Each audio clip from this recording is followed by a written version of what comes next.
Good morning, everyone, and welcome to this 30-minute seminar on how to present without notes and how to present without reading from your notes. We've all been at those conferences where the speaker has a set of notes and they kind of read from them, their eye contact goes down and they read.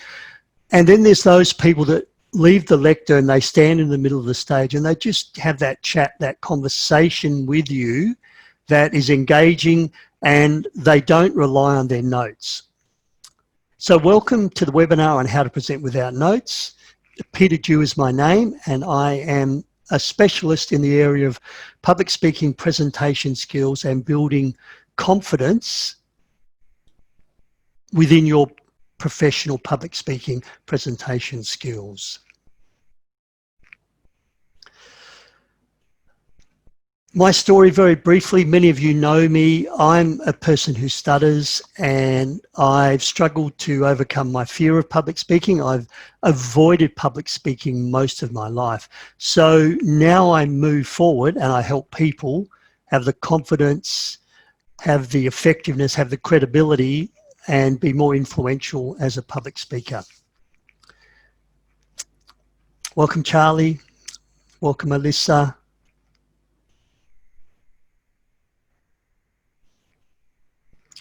How to present, how to participate, ask questions. I've got some questions coming in now. And write in the comments box. I'll keep the comments box open all the time.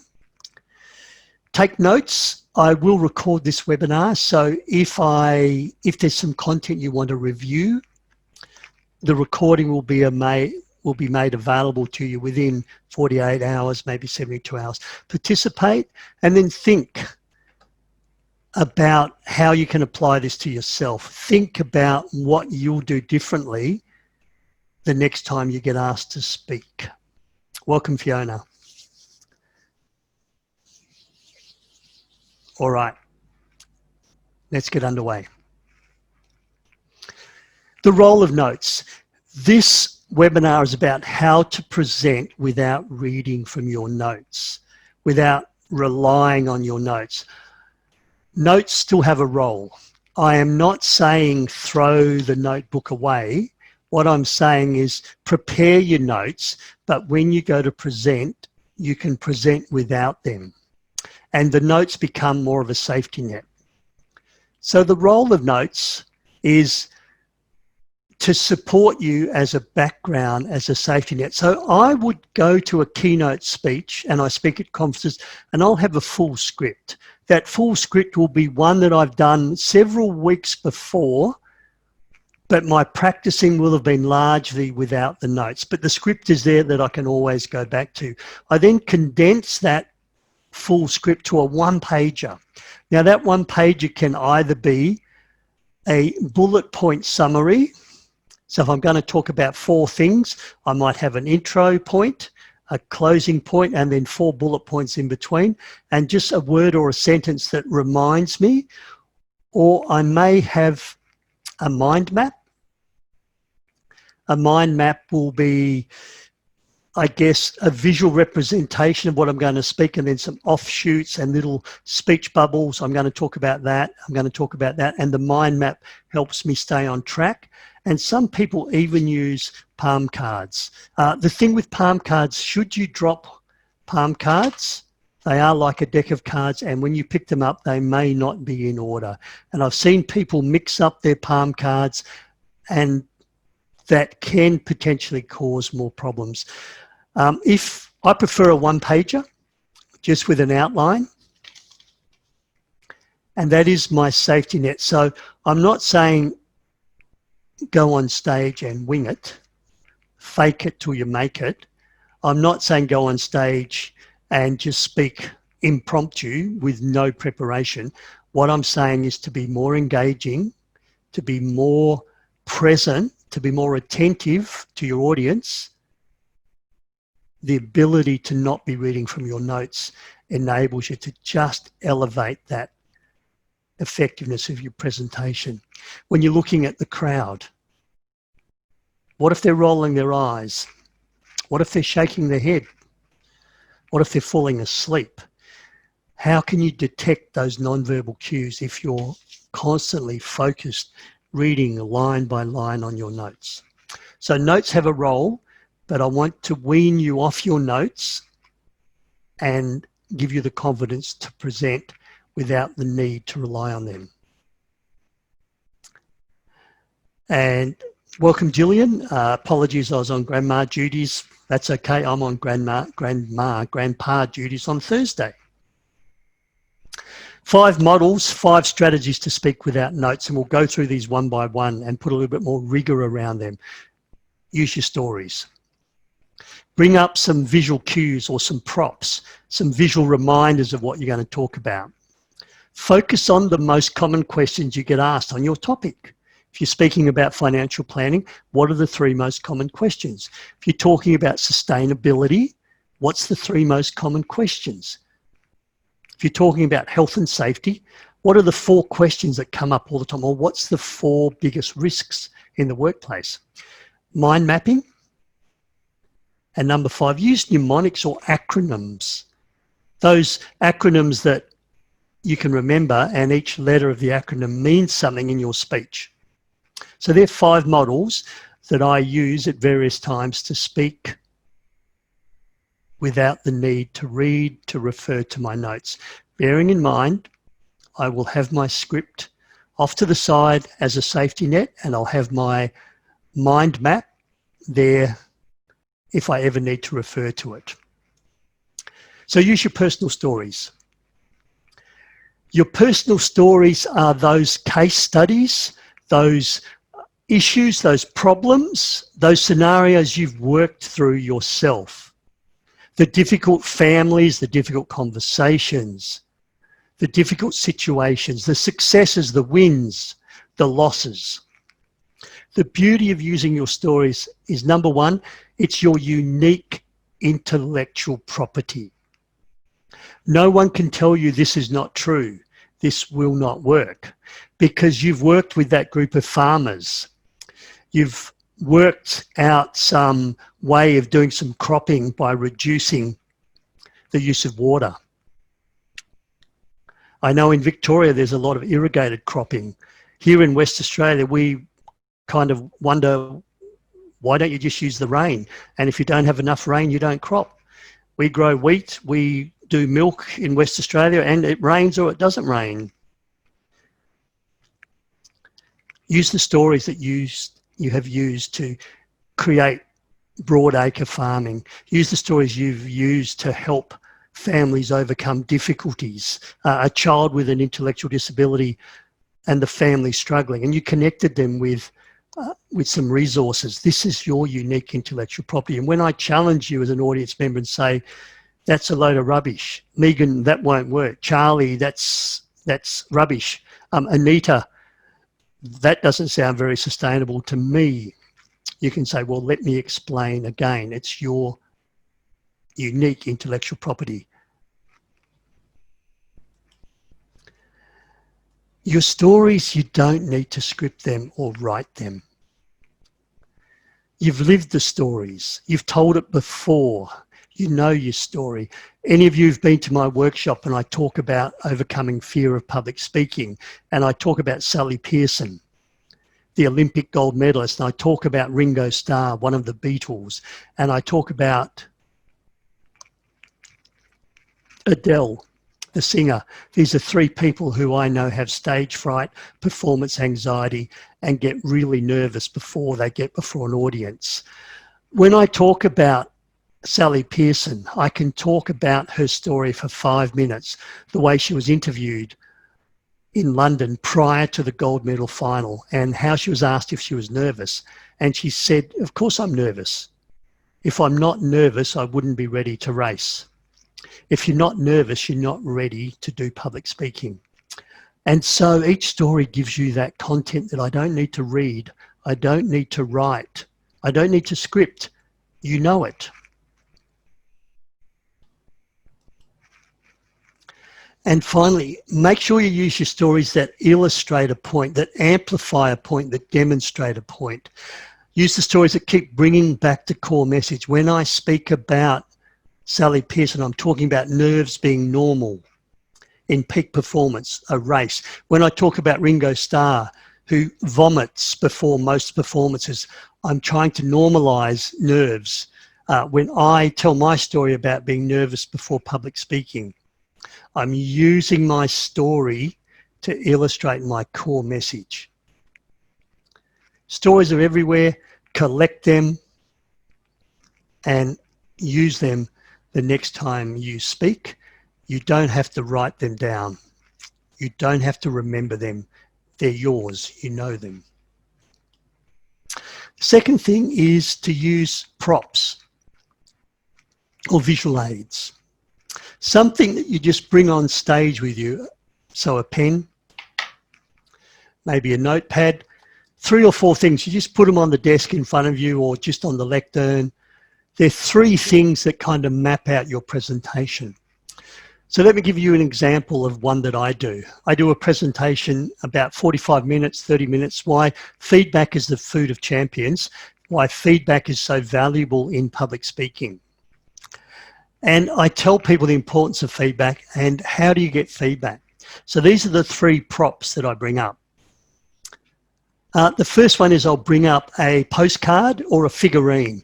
And this reminds me that ask a friend or a colleague in the audience who you know is going to be in the audience. And if it's a team meeting, if it's a conference where you've got some colleagues, ask someone to give you feedback on that presentation. Remember, I'm talking to you about the importance of feedback.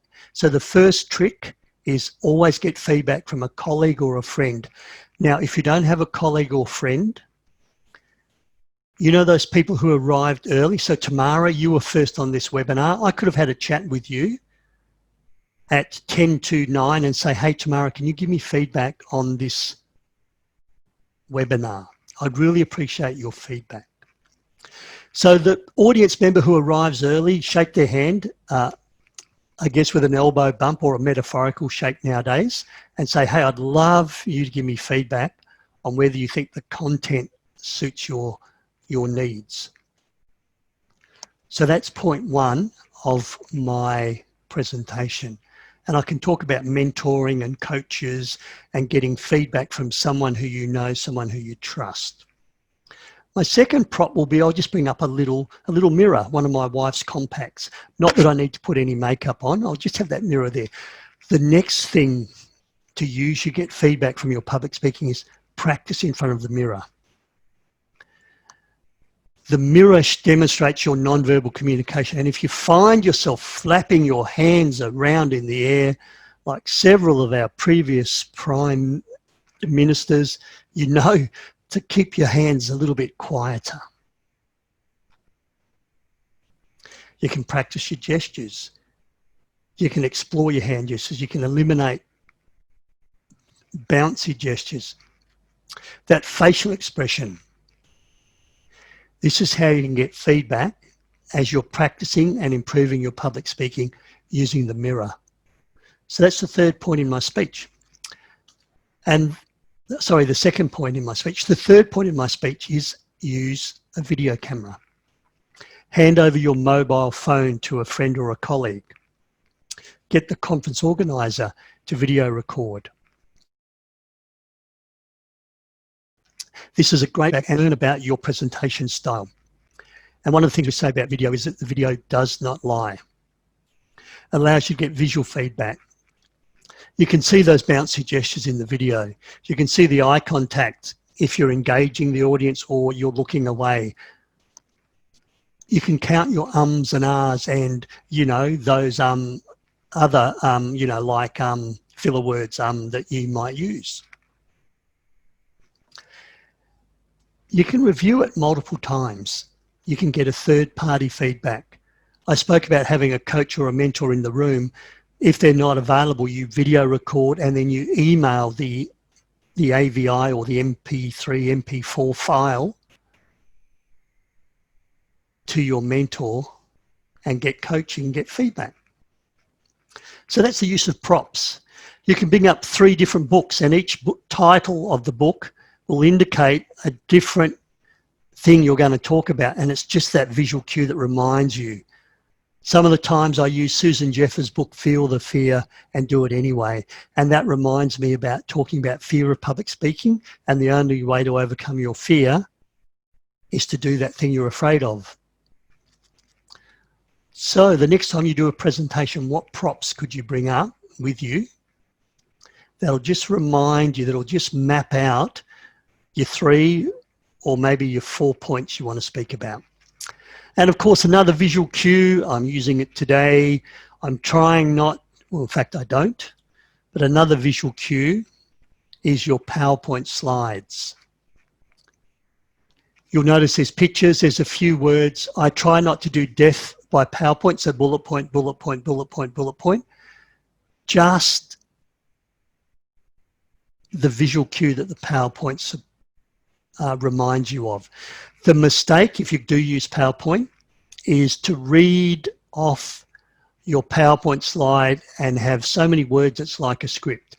If you are an ABC or a Channel 9, Channel 7 news reader, you will have a teleprompter in front of you and you will read word for word off the teleprompter. Don't read word for word off your PowerPoint slides. Do use your PowerPoint slides as a visual cue, as I am in fact doing today. Number 3, model 3, what are the questions you most frequently asked? I've got 3 questions from today's webinar. What if I go blank? What if I lose my way?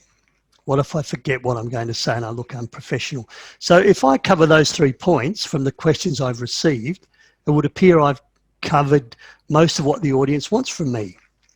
Now, if you're speaking about sustainability, what are the 3 most common questions? And you know the answers to those, don't you? It's a little bit like now you're telling your story. You get asked these questions all the time. So if that's the most common need of people who ring up or email in my area of expertise, if I put those 3 or 4 questions into a speech, then I'm going to address 90% of what people want. So question 1, you know the answer to question 1. Most frequently asked question 2, you know the answer to question 2. And the most frequently asked question 3, well, you know the answer to that, and that becomes your presentation. And it would go something like this. So I'm here today to talk to you about moving into retirement, financial planning so you can prepare to retire. Now, the first thing I'm going to talk about is the importance of superannuation. The second thing I'm going to talk about is the importance of a balanced portfolio. And the third thing I'm going to talk about is the need to have insurance. Now, I just made that up, by the way.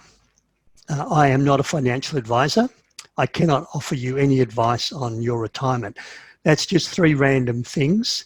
And if they were a financial planner's 3 most common questions, do you understand they've now got that ability to deliver that 45-minute, that 30-minute speech without the need for notes? What are the 3 or 4 most frequently asked questions in the area that you speak? You know the answers to them. That can be your presentation. Strategy 4, use a mind map.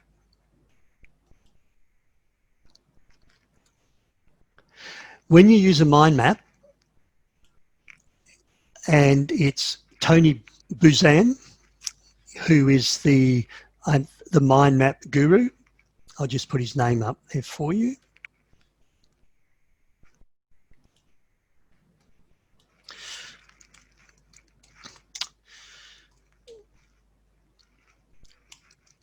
So mind mapping, and mind mapping can help you structure a presentation as well. What's your core message? How many points have you got? 1, 2, 3, 4. And what sub-points are there? So if you put your core message in the center,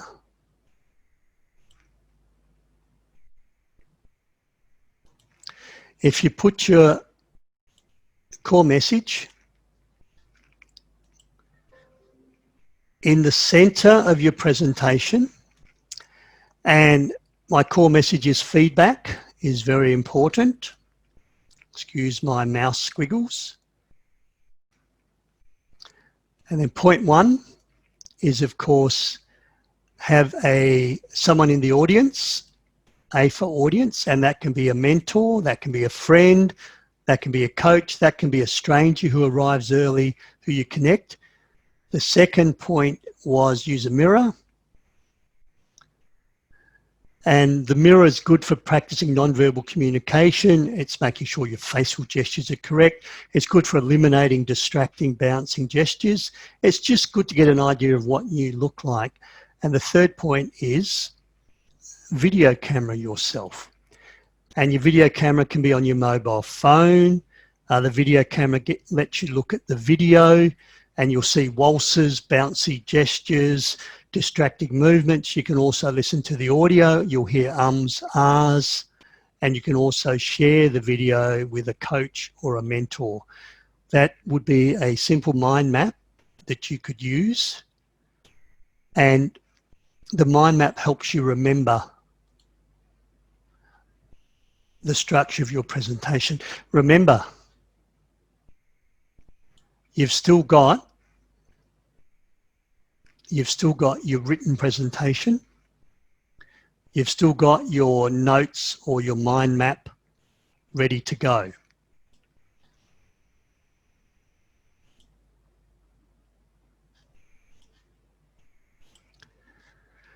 So that's mind map. Core message in the middle. Point one, point two, point three, point four, point five, whatever way you want to do it. So here's another example. It's a mind map. Up front, apologies to Hobart, to Canberra, and to Darwin. You can include those if you have a 7-point, 8-point presentation. So let me talk to you about 5 keys to an effective speech. 5 key steps to every effective speech. I'm going to start with Perth because that's my home city. Do your preparation. Perth starts for preparation. Make sure you come in with the right attitude. And with virtual presentations, with Zoom meetings, GoToWebinar, Citrix, WebEx, you've got to come in with attitude. A for Adelaide. Then we move to Melbourne. Be clear on your core message. What's that core message? Structure, beginning, middle, and end. That's Sydney. Of course, now we move up to Brisbane, which is your nonverbal communication. Effective nonverbal communication, avoid distracting nonverbal communication. And there's my mind map speech, using the capital cities, going around whichever way you want to go. If you start over east, you can go around the other way, but associate that word with a city. So I know that Perth comes first, and I'm going to remember preparation. Then I know we can move across to Adelaide, and that's the attitude. Then we go to Melbourne. That's your message. Up to Sydney, that's user structure. Up to Brisbane, make sure your body language and nonverbal communication is also important. Let's go across to Darwin, and we can talk about how to design a speech. Simple mind map using the map of Australia. You can use anything. North, south, east, west of a compass is a 4-point anchor mind map that you can use. All right, I'm just going to pause for a moment. Are there any questions on the 4 models I've used so far?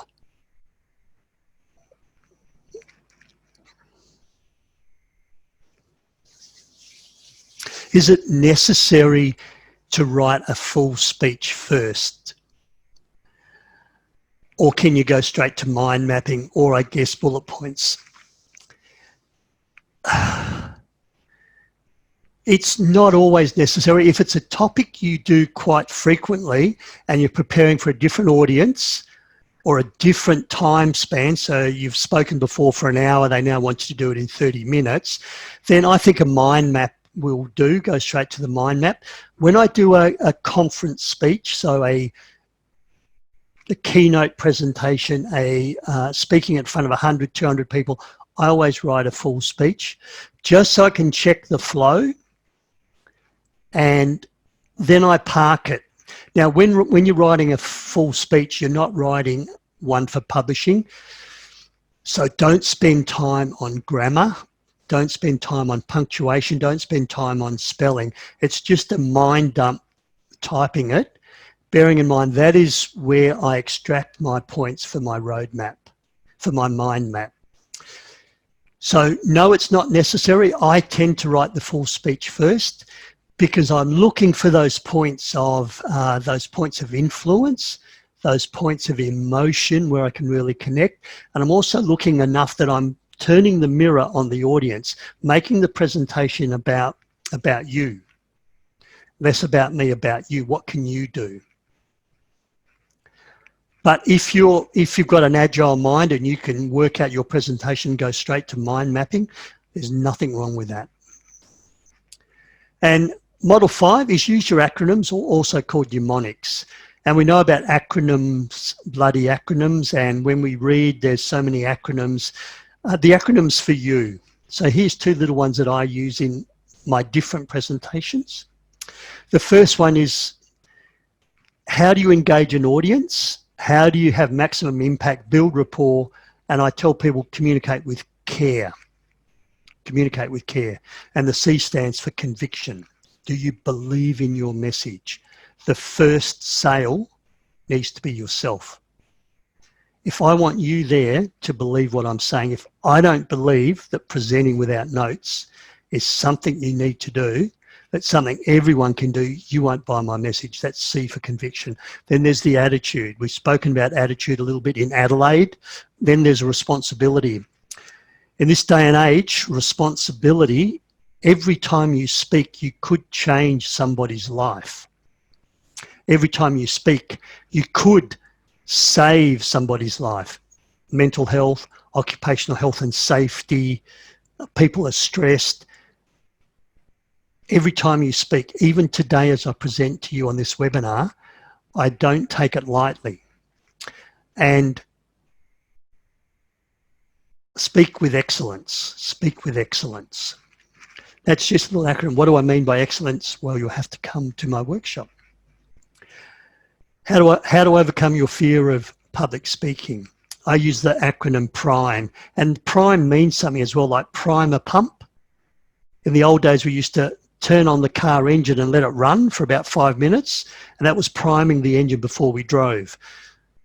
So prime, do your preparation, learn to relax, immerse yourself, measure, monitor, which is feedback. If I put an F there for feedback, it wouldn't spell anything, so I use monitor, measure, and expand your comfort zone. Simple acronyms. So what was the one before? Communicate with care. Conviction, the right attitude, the responsibility, and focus on being excellent. I'll just go back to that one. Prime yourself to speak. Do your preparation. Learn to relax. Immerse yourself. Monitor and measure, which means get feedback. Expand your comfort zone. Take a risk. Feel the fear and do it anyway. 5 models. My prime model, 45 minutes worth of content. Nothing to remember. It's all anchored in my acronym. But wait, there's more. The bonus tip. What do you do if your mind goes blank? What do you do? Go to your notes. Go to your, that's why I love the 1-page A4 mind map or the bullet points that I can go back to and just see where I am in the sequence.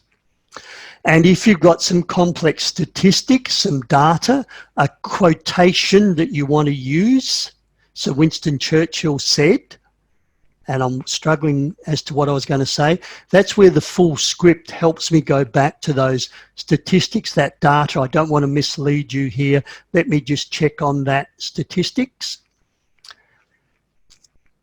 Go back to your core message. So in my Feel the fear. The fear will never go away as long as you continue to grow. Don't mention it. Here's the thing. People do not know what you're going to say next. Pause and breathe. Take your time. You can pause for twice as long as you feel comfortable. And another thing you can do, which is not written down, is ask the audience to do something. Turn to the person next to you, have a quick chat for 5 minutes, or within a webinar, you can go to a breakout rooms and then you can read your notes, bring people back, you can recover, and the audience does not even know that you've lost your way. Just wrapping up, use stories, visual cues, use the common questions, do a mind map, use your acronyms or your mnemonics. Use a combination of those. When you speak without reading from your notes, it frees you up to be present, to attend to respond to your audience so much more effectively. Next webinars, public speaking etiquette for online platforms. More and more communication, meetings is done online. How to create great content that influences your audience, and strategies to deal with hecklers when public speaking. Not that I've had any hecklers today, and not that we are exploring a lot of face-to-face meetings at the moment, but so when we come back, there will be those strategies available should you want to deal with hecklers. And the last one, got some workshops coming up online. So whether you're in Melbourne, Victoria, New South Wales, Queensland, I am running online workshops. Those of you who are in Perth, my presentation skills workshop, 11th of August, thinking and speaking off the cuff on the 13th of August,